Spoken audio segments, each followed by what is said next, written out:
করলাম।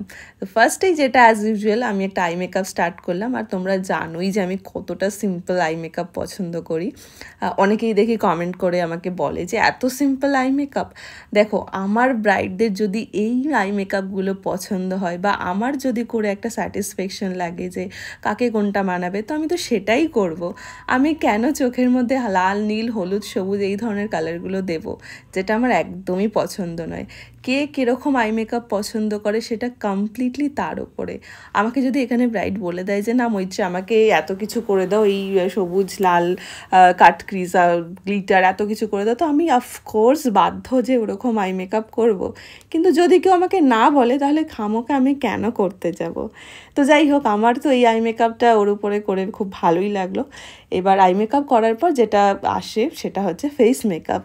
ফেস মেকআপেও খুব একটা বেশি কিছু করার নেই, কারণ দেখতে পাচ্ছ খুব একটা বেশি কিন্তু প্রবলেমেটিক স্কিন নেই। আর পায়েল ছিল আমার 15ই ফেব্রুয়ারি ব্রাইড।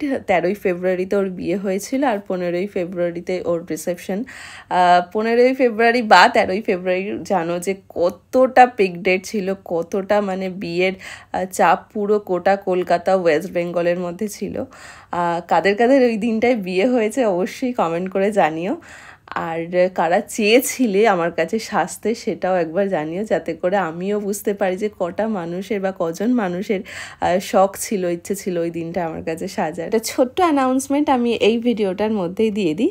আমার সামনের এই 18ই অক্টোবর থেকে কিন্তু একটা ব্রাইডাল মাস্টার ক্লাস শুরু হচ্ছে, যেটা 20 নম্বর ব্যাচ, আর যেটা লোকেশন হচ্ছে নিউ টাউন সুলঙ্গুড়ি। তো এখানে আমি শেখাতে চলেছি ব্রাইডাল মেকআপের পাশাপাশি কলকা, হেয়ারস্টাইল, শাড়ি ড্রাপিং এবং নানান রকমের মেকআপ। তো তোমরা যারা চাইছো এমন সুন্দর সুন্দর কাজ শিখতে আমার কাছ থেকে, এমন ফ্ললেস বেস কীভাবে তৈরি করবে, কীভাবে একটা সুন্দর হেয়ারস্টাইল অ্যাপ্রোপ্রিয়েট ব্রাইডের জন্য কীভাবে তৈরি করবে, সমস্তটা তোমরা আমার ওই কোর্সটা থেকে জানতে পারবে, যেটা হবে 15 দিনের একটা ক্লাস, স্যাটারডে এবং সানডে করে। আমি কন্ট্যাক্ট ডিটেলসটা তোমাদের এই স্ক্রিনে দিয়ে দিলাম। যারা অ্যাডমিশন নিতে চাইছো অবশ্যই কিন্তু তোমরা কন্ট্যাক্ট করে নিও। চলো, কথা বলতে বলতে মেকআপও হয়ে গেছে, এবার জুয়েলারি পরিয়ে এই যে কমপ্লিট লুকটা দেখো, ওর প্রত্যেকটা জুয়েলারি একদম কতটা বেশি মানানসই। অনেক কিছু না, তবুও কিন্তু অনেক কিছু।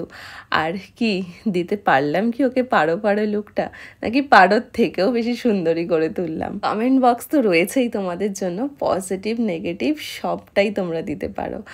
আর সত্যি কথা বলতে ভীষণ সুন্দর লাগছিল, একদম অন্য রকম, অনেক দিন পর একটা অন্য রকম ব্রাইড সাজালাম, যেটাই আমি নিজেও ভীষণ স্যাটিসফাইড। আর এবার চলো একটু ব্রাইডের কাছ থেকেই শুনে নাও যে ওর কেমন কি লাগলো।